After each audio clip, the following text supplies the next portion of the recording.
All right, it says 139, but I think it's playing a little bit longer because of the weather. So we're gonna hit a 9-iron. See if we can get it up on there. Middle of the green, flags behind a bunker on the right. So we are gonna do it. My 9-iron has hit a tree with it accidentally, so it loops really bad.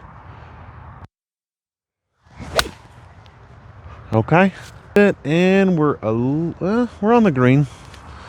We're left of where we wanted to be, but we're on the green.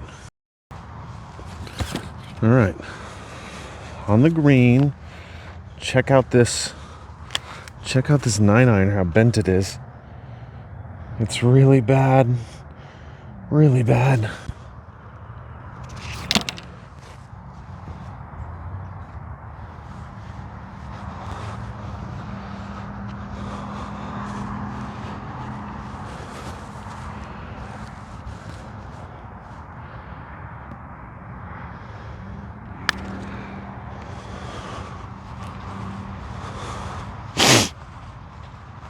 Well, I probably should have paced that off. I just pushed out a little bit.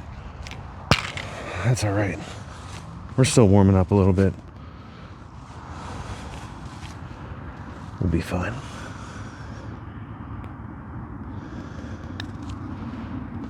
Par's par.